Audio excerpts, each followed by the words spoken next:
Hi friends, welcome to iDreams. ప్రస్తుతం దసరా శరన్నవరాత్రులలో భాగంగా చూసుకుంటే ప్రతిరోజు కూడా అమ్మవారికి ఒక అలంకరణ చేస్తారు. అలంకరణకి ఒక నైవేద్యం పెడతారు. ఒక్కొక్క రోజు ఒక్కొక్క నైవేద్యం అనేది మనకు ప్రాచుర్యంగా వస్తున్నటువంటి అంశం అది. అసలు ఇది కరెక్టా కాదా, అది ఏ రోజు ఏ ప్రసాదం పెట్టాలి, ఎలా చేయాలి అనే అంశాన్ని మనం తెలుసుకోవడానికి రాజమండ్రికి చెందినటువంటి ప్రముఖ కాలభైరవ స్వామి ప్రచారం చేస్తున్నటువంటి స్వామి మనతో ఉన్నారు. ఆయన అడిగి అసలు ఆ అభిప్రాయాన్ని తెలుసుకుందాం. ఎట్లాగా ప్రతిరోజు ఏ నైవేద్యం పెట్టాలి, ఎందుకు అదే నైవేద్యం పెట్టాలి అనే అంశాన్ని. నమస్కారం గురుగారు. నమస్తే స్వామి. స్వామి చెప్పండి, ఏంటి ప్రతిరోజు నైవేద్యం యొక్క విశిష్టత ఏమిటి, వాటిల్నే ఎందుకు పెడతారు, అవే ఎందుకు పెట్టాలి? అంటే అందరికీ సాధ్యం కాదు అది. సామాన్య మానవులు ఉన్నారంటే ఒక పరమాణం చేయాలంటే వాళ్ళకి బోల్డ్ ఖర్చు అవుతుంది. దానికి బదులు అతను భక్తితో ఏది పెట్టినా సరిపోద్దా, లేకపోతే ఏంటి అది ఒక్కొక్క రోజు ఎందుకు అదే నైవేద్యాన్ని పెట్టాలి? ఇదొక తప్పకుండా స్వామి. ఇక్కడ నవరాత్రులలో మనము అమ్మవారికి సంబంధించి 9 రోజుల పాటు 9 రకాల నైవేద్యాలను మనం సమర్పణ చేస్తూ ఉంటాం. అంటే ఇక్కడ మన భారతీయ సనాతన ధర్మంలో మనము ఏ పదార్థాలను మనం స్వీకరిస్తే మనము పుష్టిగా, ఆరోగ్యంగా, శక్తివంతంగా, దుఃఖరహితంగా, రోగరహితంగా ఉంటామో అటువంటి మహోన్నతమైనటువంటి పదార్థాలకే నైవేద్యము అని పేరుంది. ఇక్కడ 9 రోజుల పాటు దేవతకు మనము 9 రకాల నైవేద్యాలు పెడుతుంటాం. మనం ఇక్కడ 9 రకాల నైవేద్యాలు అంటే మన భారతీయ సనాతన ధర్మంలో మనము కొన్ని రకాల పదార్థాలకు చాలా విశిష్టత ఉంది. అంటే మనము అమ్మవారికి నైవేద్యంగా పెట్టినటువంటి ఆ ప్రసాదాన్ని పూజ తరువాత మనమే స్వీకరిస్తాం. అంటే ఇక్కడ ఆ ప్రసాదాన్ని మనం స్వీకరించడం ద్వారా మనకి ఏమొస్తుంది అంటే అమ్మవారి యొక్క అనుగ్రహం వస్తుంది.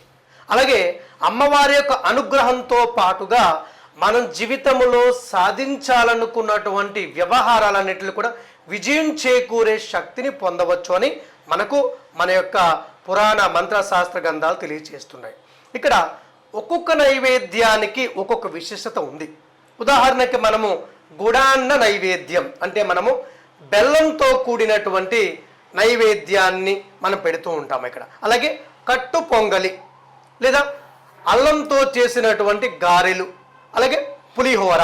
ఇక్కడ ఈ పదార్థాలన్నిటిలో కూడా మన భారతదేశంలో భరతఖండంలో మనకు ఉత్పత్తి అయ్యేటటువంటి అలాగే పండేటటువంటి ప్రధానమైనటువంటి ఆ యొక్క పదార్థాలతోనే మనము అమ్మవారికి 9 రోజులు నైవేద్యం పెడతాం. అంటే ఇక్కడ అమ్మవారికి నైవేద్యం పెట్టడమే కాదు, ఆ పదార్థాలను మనం స్వీకరించడం ద్వారా కూడా మనము సంపూర్ణమైనటువంటి ఆరోగ్యాన్ని పొందవచ్చు అనేది ముఖ్యమైనటువంటి విషయం. ఇక్కడ ఉదాహరణకి మనము బెల్లం అంటే ఇక్కడ మనం చూడాలి క్షార గుణం కలిగినటువంటిది.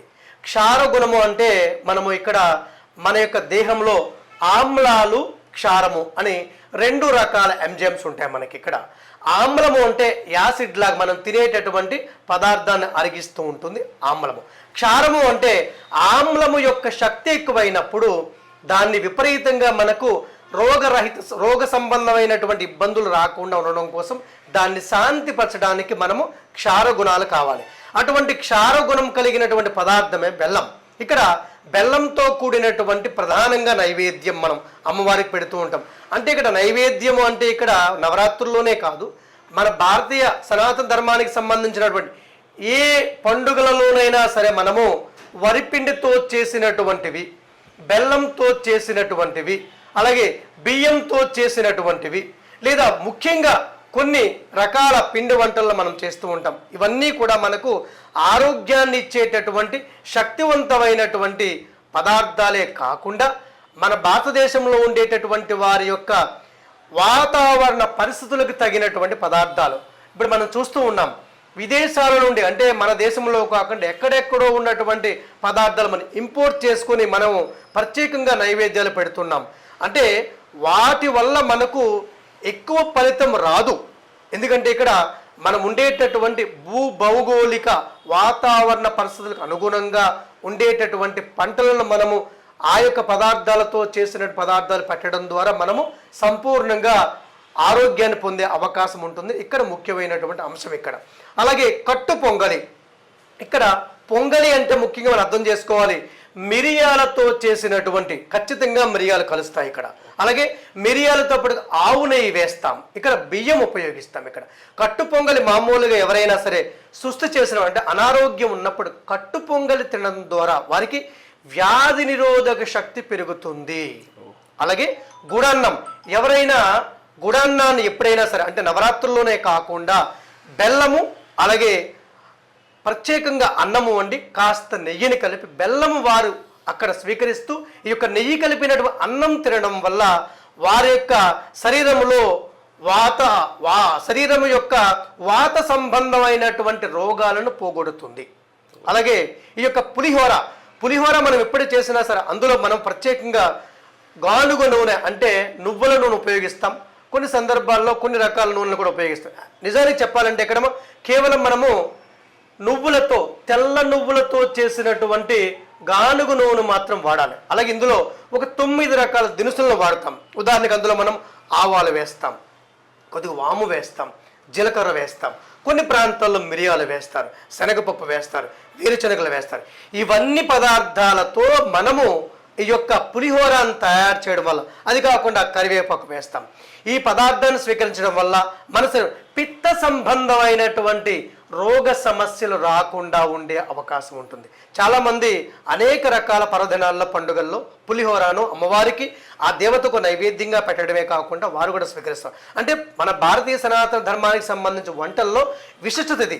ఒక్కొక్క రోజు తీసుకునేటటువంటి ఒక్కొక్క నైవేద్యానికి ఒక్కొక్క రకమైనటువంటి ఆరోగ్య సిద్ధిని, ఆరోగ్య శక్తిని కలిగించేటటువంటి నైవేద్యం కారణంగా మనము దేవతకు పెట్టడం అంటే ఇక్కడ 9 రోజులే ఈ నైవేద్యాలు పెట్టాలని మనకి ఎక్కడా లేదు.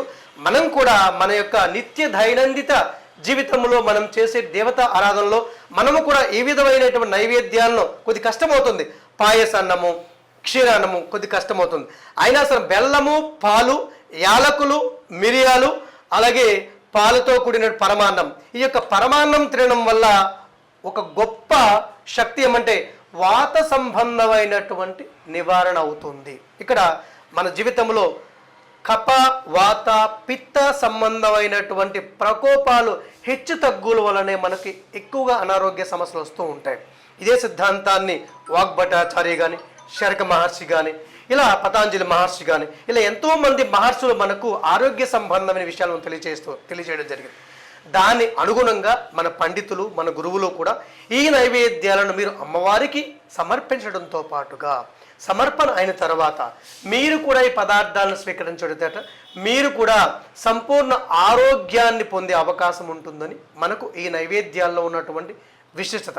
ఈ విధంగానైనా సరే మనము ఆ రోజులలో ఈ ఆహార పదార్థాలను స్వీకరించి మనము శక్తివంతులు అవుతామనేటువంటి కారణం చేత ఈ యొక్క పదార్థాలను మనము దేవతకు నివేదన చేస్తాం.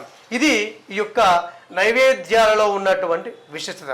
అంటే దేవత అనుగ్రహం పొందడంతో పాటుగా మనం కూడా సంపూర్ణ ఆరోగ్యంతో ఉండాలనేటటువంటి ముఖ్యమైన కారణం చేతనే ఈ నైవేద్యాలను మనం సమర్పణ చేస్తూ ఉంటాం.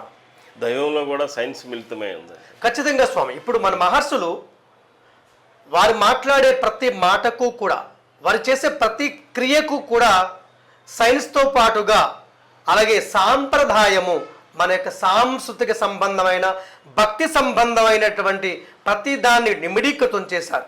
ఇది అందుగురించే మన ధర్మం ప్రపంచవ్యాప్తంగా గొప్ప ధర్మంగా ప్రతి ఒక్కరూ కూడా ఆచరించదగినటువంటి ధర్మంగా మన సనాతన ధర్మం వర్ధిల్లుతూ ఉంది. అలా వర్ధిల్లాలని మనందరం కూడా కోరుకోవాలి.